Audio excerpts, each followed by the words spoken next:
For an underconsumption content creator, is this excessive?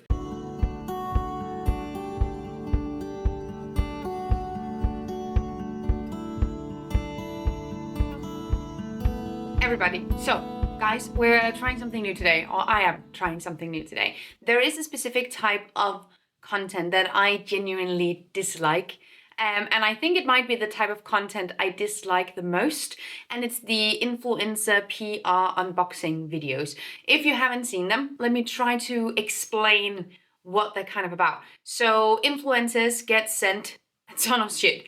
Like so much stuff. It's actually quite insane. A really big part of the vast majority of business models today have this strategy where they send influencers stuff with the hope that it's going to be featured on the platforms. And this is not a complaint with a hidden flex in it somehow. It's just to say, I have a platform where I get offered free stuff, and 9 out of 10 times, 9.5 out of 10 times, I say no.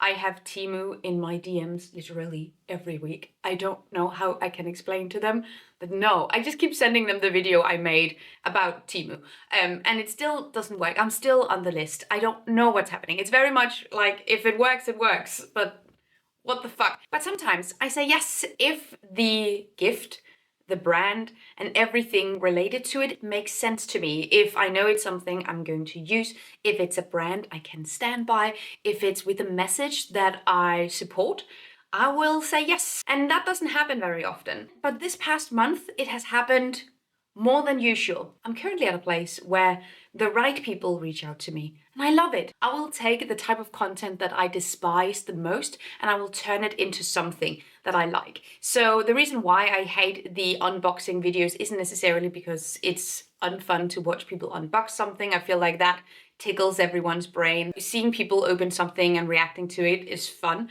It's just the amount of stuff and the kind of stuff gives me the absolute ick. So this is an experiment. I will try to do the influencer unboxing, but with more conscious gifts, things that make sense, and the things that I have recently been sent. This is both for transparency reasons, but I also really want to talk about these things kind of. And let me know if this is something that works on your end. Or if this is something that gives you the ick, because if it does, like, I don't want to do it if no one wants to see it, but I feel like this could be a cool commentary on that kind of format, but you know, like, make it greener, if that makes sense. Anyway, this is not to encourage overconsumption. I don't think any of these things related to overconsumption anyway, but let me show you. So these have been in my office for quite some time, and I love getting a good box, you know, because I reuse these. Okay, no, this is the most influencer thing that has happened to me all week. Why am I being a parody of every influencer? She's also a klutz now, apparently. I don't know what's happening. Anyway, what I wanted to say is that I reuse these boxes. I reuse them for Christmas and for gift wrapping. I reuse them to send other things in. I use them for storage. So they're not just gonna be wasted. I use these boxes religiously. And I typically like write on the inside where it's been before and encourage people to resend them as well. So they get to see the whole world. Wow, what an idea. But let's talk about what's actually in these boxes. Oh, first of all, I received this massive box from Awesome, and it's empty. You know, because I'm already using what they sent me. They sent me some bed sheets and I'm already loving them. I'm gonna do a separate video that's in collaboration with Awesome, and I got to try some of their bedding. Love, love, love, love. They're dyed with 100% plant dyes and no synthetic dyes, which I think is really cool. There's going to be a whole video about it. Maybe it's already there. I'll link it down below if it's already here, because I'm diving into the world of synthetic dyes for textile and sort of the environmental and health detriments of synthetic fabric dyes. It's really interesting. And I have worked with OE last year, and they make wine south of Lyon. And last year I went on a 30-hour bus trip to Lyon to visit them and to see everything that they make. And I've gotten wines from them before, but this is something a little bit different. Okay, this is a little PR box with the sodas. We have 3 different flavors: mint and thyme, rosemary and orange. And this is with Vervain, Hollywood and Grenade. I am not quite sure what this flavor is, but I'm looking forward to trying them. Because when you make wine, you usually have like vast fields with grapes, and that can often result in monocultures. So what OE has done is that they have taken different kinds of bushes and shrubbery and placed them all around their fields to increase biodiversity. And then they're using some of the leaves and roots from those plants to make sodas as well. So they're both making more stuff, but they're also making more diverse stuff, and they're also planting more things. And overall, it's just like a win-win situation. I'm looking forward to trying these. And speaking of drinks, usually if someone wants to send me drinks, beverages, any kind of food related item, if it's plant-based and if it has like a good profile and quality, I will say yes. I want to taste something.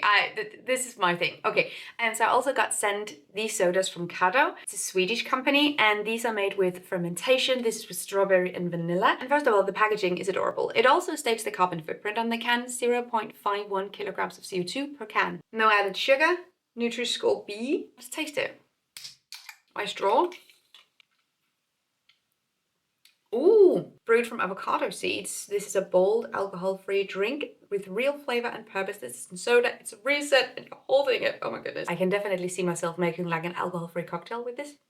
So one of my favorite things I got sent recently was a fuck ton of these stickers from Greenpeace. They have a campaign in Aalborg currently because Aalborg in Denmark is the city with the most polluted drinking water from nitrate, from specifically animal agriculture. And I've talked about this a million times. It is still really important, and I'm honestly a little bit glad that I moved out of Aalborg because now my drinking water is a lot less polluted. So there's that, but obviously not a solution for everyone. So they have launched this awareness campaign and put up these stickers all over Aalborg to sort of bring public attention to the fact that, you know, this is not just how it's supposed to be. And isn't it a little bit crazy that the agricultural sector can pollute our water and then it's our tax money that has to fund the cleanup and not the industry that polluted it in the first place, you know?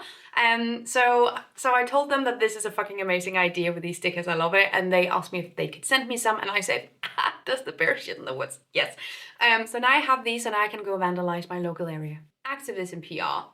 How about that? Textile Exchange also recently reached out to me, and I was excited about that because I have used a lot of their research and their platform as a source a million times when talking about textile, like the textile industry and fashion and fast fashion and different kind of materials and whatnot. And they asked me if I wanted their 3 issues on tracing and material sourcing, and yes. So I have some reading material.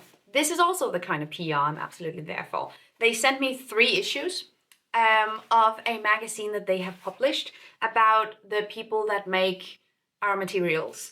And it goes through the different kinds of processes related, just stab myself, goes through different kinds of processes related to the materials that we use every day, a lot about sourcing. And this is definitely something that I can use also as a source in the future.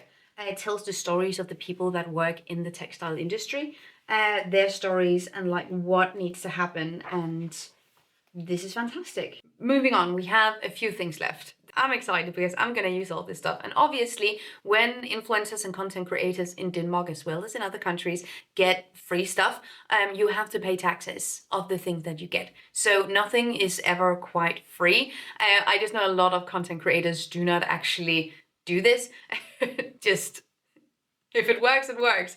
But you actually do have to pay taxes of everything that you receive. I think this to add some perspective because I don't hear a lot of content creators actually talking about that. And it might be because they don't think it's interesting to talk about. It might be because that they don't know or actively ignore that fact. I think it's important to vocalize that fair bit as well, because that does put gifting in another light. And it also means that from my perspective, I say no to things simply because it doesn't make sense for me, especially in months where I haven't earned that much money. If I say yes to a bunch of gifts, that's just going to be a massive expense on my end. That's also a reason why I say no to a lot of gifts. But obviously the sustainability aspect is a really, really big part of it as well. So yeah, just a little bit of perspective. I have 3 more things that I want to get through. So let me show you. This pot and a massive amount of seeds for flowers. This is for a public service Danish podcast on our national broadcasting system. It's called Sina's Garden. And it's a podcast about gardening. So to promote it, they sent me a terracotta pot that I obviously can use. They put my name on it, Gitta Marie, so nice. And then I have sunflowers and miscellaneous seeds, lots of them. This is the kind of promotional gift I love to see, not some kind of disposable crap, but this I'm excited to use. Also, I just mentioned to my partner that I want to grow a row of sunflowers and see how tall I can make them. So I have to plant these out in May next month. Exciting! Then I got some shaving gear from Natu, and they sent me a safety razor. a super sleek plastic-free safety razor. I'm excited. I'm excited to try this out. This is super sleek looking, really nice. And then they sent me a shaving soap as well. And this smells so nice. Also just love a little fold out plastic-free packaging, even with a little guide on the inside. This is a shaving soap and it shows you a man's face and how you shave your face. This doesn't exactly apply to me, but you know, it's a nice gesture. And then you have a little soap in here, and this, you can already smell it. It's citrusy as fuck. I'm excited about that. Okay. Okay. And then it even says not to. I don't know if you can see that. There we go. I am also running incredibly low on shaving soaps as well. So this is fantastic. And oh, and they also sent blades. They were in the box as well. I do have a lifetime supply of blades, however. But they're nice to have. And like, they're not gonna go bad. So, and now my partner uses them as well. So that's really nice. And lastly, I'm gonna stab myself in the face again. Yeah. It's from Wasted. It is a Danish startup company that takes leftover bread from bakeries and turns it into pasta. Very excited. They wrote a little note. Eat wasted. Love that. And they sent me their pasta. And I was recently at a cafe in Copenhagen where they sold this as well, but I did not have any room in my luggage to bring some. Let me just say, I love this idea. I think this is fantastic. Everything you can do to minimize food waste and to optimize the food system, I think is 10 out of 10. And this is amazing pasta. Look at that. So this is what I say, like, send me food. I love this a bit. Little cartoon story of the bread, and then I have super easy instructions on how to use it. But it's pasta. You boil it in salted water. It's perfect. I am excited to try this, however, but this is actually not the reason why they sent me something. It's because that they have a new thing, and it's beer. Also from Access Bread, and this is made in collaboration with Boil. It's a Danish beer brewery, and I know them quite well because when my first book came out, the Sustainable Badass one, I also made a collaboration with them using leftovers to make beer. And I love that they have done that too now. Look at these things. I'm excited to try these. I would crack one open, but it's 9 o'clock in the morning and it's not cold. I think mainly the cold part is what is stopping me currently. And that's everything, which is also a lot. And it's, let me just say, a lot more than what usually arrives at my door. The stars have been in alignment and I've gotten some really fantastic things that I'm looking forward to using, some resources that I can dive into. And yeah, I'm excited to share that with you. Let me know if this format works or if you don't want to see this kind of stuff, if it taps into the same ick as the massive influencer beauty fashion unboxings, because I don't want that. That is not why I'm doing this. So let me know what you think. I would like to say thank you to everyone who sent me something, and I hope that you guys enjoyed this video. Let me know if you like this kind of format, if we should do it again, probably next year, because I don't get sent a lot of stuff anyway. Thank you so much for watching. Have an amazing day, and I will see you guys next time. Take really good care of yourselves. Until then, bye.